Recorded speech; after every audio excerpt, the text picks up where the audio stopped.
ওই সময় একটু বকাঝকা না করলে সামলে রাখতে পারি না। আসলে তো বাচ্চা বাচ্চা ছেলে, কেউ কারো কথা শোনে না, এই বলবো এই ভুলে যাবে। তোমাকে দেখলেই বোঝা যাচ্ছে বলছো। তবে কি জানো তো, শিক্ষকতা জীবনে আমার ছোট থেকেই ইচ্ছা ছিল আমি বড় হয়ে শিক্ষক হব জানতাম, কোন স্কুলের হবো সেসব জানতাম না, যে হাই স্কুলে পড়াবো না প্রাইমারি স্কুলে। তো সেও একটা আলাদা গল্প আছে, সেই গল্পটা পরে একদিন শোনাবো। তো এই যে বাচ্চাদের থেকে একটা ভালোবাসা আপন করে নেওয়া ব্যাপারটা না, এটা আমি খুব সহজেই পেয়েছি। ওদের কাছে অনেকটা আপন হয়েছি। আমি একদিন যদি স্কুল না যাই, সঙ্গে সঙ্গে বলবে ম্যাডাম কেন আসোনি, কী হয়েছিল তোমার।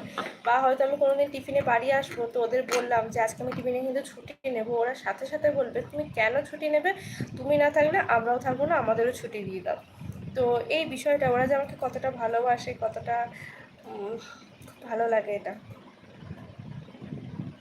এই আপন করে নেওয়ার জায়গাটা না খুব সহজেই ওদের কাছ থেকে পেয়েছি। আর এটাই না একজন টিচারের কাছে এটাই সবচেয়ে বড় যুদ্ধ, যে আমি কতটা ওদের কাছে আপন হতে পারছি, ওরা কতটা মন খুলে আমার সাথে কথা বলতে পারছে। কারণ এখন তো শিক্ষা ব্যবস্থা আমরা যেমন আগে ছোটোবেলায় পড়েছি, বড় বড় প্রশ্ন মুখস্থ করেছি, টিচার মানেই একটা ভয়ের বিষয়, লাঠি নিয়ে ঢুকবে, আমরা ততষ্ট হয়ে থাকবো যে এই পড়া না পারলে বকবে, এই মারবে। কিন্তু ওই বিষয়টা না এখনকার পড়াশোনার ক্ষেত্রে বা নেই গো।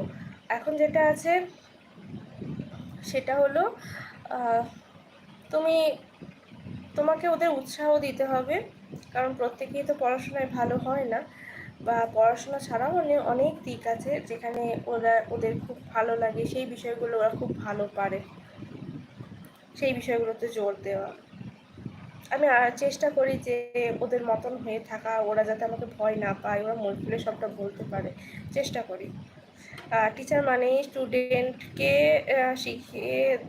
শিক্ষা দান করা, সেই তুমি প্রাইমারি স্কুল আর হাই স্কুলের টিচার হও, সেটা আমার কাছে মনে হয় কোনো ফ্যাক্ট না। হ্যাঁ অবশ্যই সেটা কোনো ফ্যাক্টই না। আমি কতটা ওদেরকে দিতে পারছি, ওরা আমার থেকে কতটা নিতে পারছে, এটাই হচ্ছে সবচেয়ে বড় কথা, তাই না?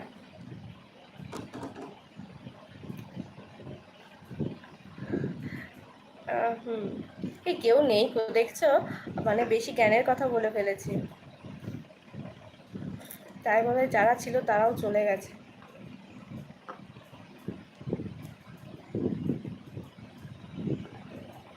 সুমন ভাই সাবস্ক্রাইব করে পাশে আছো কি? রেজিস্টারের নামটা কি তুললে? তো বলো, তুমি বলো আমি আছি তো। আচ্ছা তোমাকেই তো বলছি, সুমন ভাই তোমাকেই বলছি, তুমি কি রেজিস্টারের নামটা তুলেছো? তাহলে তোমার রোল কি আজকের লাইভে? তোমার রোল হলো 1।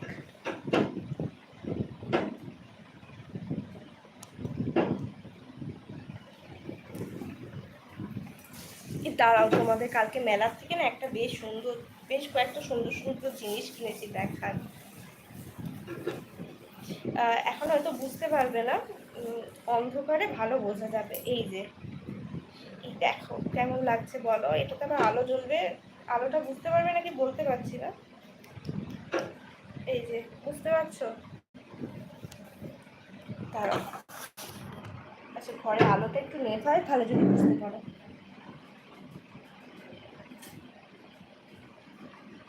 এই যে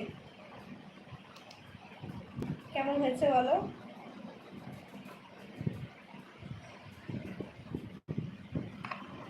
দেখো এটা একটা নিয়েছি, আর আর কি নিয়েছি দেখাচ্ছি দাঁড়া। আর একটা বেশ সুন্দর জিনিস নিয়েছি, এই দেখো, এটা একটা ক্যান্ডেল। আবার বুঝতে পারবে নাকি পাওয়া যাচ্ছে না, এই যে আগুনের যে শিখাটা আছে না, এটা না বেশ সুন্দর দুলছে, দাঁড়াও দেখায়। এই দেখো কেমন লাগছে বলো এটা?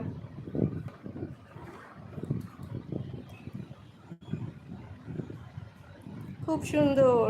ও M G, I am first too. হ্যাঁ অবশ্যই, ছোটবেলায় আমাদের রোল যখন 1 হতো না তখন কি আনন্দ হতো বলো। এই যে কেমন হয়েছে বলো এই মোমবাতিটা, আর তার সাথে এই যে এটা সুন্দর কিউট।